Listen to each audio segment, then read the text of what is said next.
নির্বাচনে প্রার্থীদের প্রচারের সবশেষ খবর জানাতে ঢাকা বিশ্ববিদ্যালয় থেকে যুক্ত হচ্ছেন সহকর্মী ফরহাদ বিন নূর।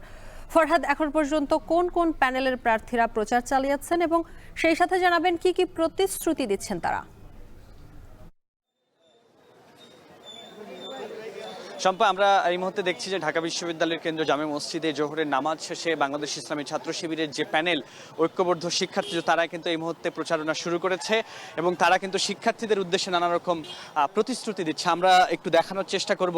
এই মুহূর্তে ঢাকা বিশ্ববিদ্যালয়ের যে কেন্দ্রীয় গ্রন্থাগার, সেই গ্রন্থাগারের সামনে ঢাকা বিশ্ববিদ্যালয়ের যে ডাকসু ও হল সংসদ নির্বাচনের যারা আমরা দেখছি যারা শিবির সমর্থিত, তাদের যে ঐক্যবদ্ধ শিক্ষার্থী জোট, সেই ঐক্যবদ্ধ শিক্ষার্থী জোট এই মুহূর্তে তারা কেন্দ্রীয় গ্রন্থাগারের সামনে রয়েছেন এবং তারা তাদের প্রচারণা চালাচ্ছেন এবং তারা প্রচারণার আগ মুহূর্তে গণমাধ্যমের সঙ্গে কথা বলেছেন। গণমাধ্যমকে তারা বলেছেন এবং বিভিন্ন প্রতিশ্রুতির কথাও তারা জানিয়েছেন। তারা বলেছেন, আমরা দেখেছি যে ইসলামী ছাত্র শিবিরের যিনি কেন্দ্রীয় দায়িত্বে রয়েছেন প্রকাশনা সম্পাদক আবু সাদিক কায়েম, যিনি ঢাকা বিশ্ববিদ্যালয়ের প্রাক্তন শিবিরের সভাপতি, তিনি এখন ভিপি প্রার্থী এবং সেই ভিপি প্রার্থী তিনি কিন্তু বলেছেন যে ঢাকা বিশ্ববিদ্যালয়ে তারা যদি শিক্ষার্থীদের ম্যান্ডেট নিয়ে কাজ করার সুযোগ পায়, নির্বাচিত হয়, তাহলে তাদের প্রধান এবং প্রথমতম কাজ হবে এই বিশ্ববিদ্যালয়কে একটি পলিটিক্যাল ইনস্টিটিউট থেকে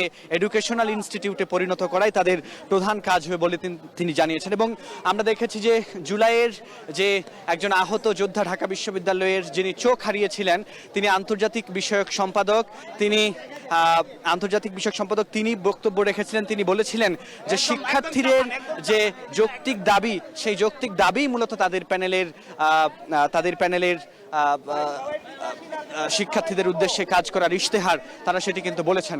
আমরা দেখছি যে তাদের প্যানেলে রয়েছেন সর্বমিত্র চাকমা, যিনি জগন্নাথ হলের, তিনি কিন্তু এই ইয়াতে রয়েছেন এবং তাদের যে নারী প্রার্থী যারা রয়েছেন, সেই নারী প্রার্থীরাও কিন্তু আমরা দেখছি যে তাদের প্রচারণায় অংশ নিয়েছেন। এবং ইতোমধ্যে ঢাকা বিশ্ববিদ্যালয় কিন্তু একেবারে আজকে যেহেতু প্রথম দিন ছিল প্রচারণার শুরুর, আজকে থেকে কিন্তু আরও বেশি জমজমাট হয়ে গেছে একেবারে প্রচারণায় ঢাকা বিশ্ববিদ্যালয় এর ডাকসু হল সংসদ নির্বাচনের প্রচারণা। তো এই ছিল শম্পা আমার কাছে ঢাকা বিশ্ববিদ্যালয় থেকে সবশেষ তথ্য।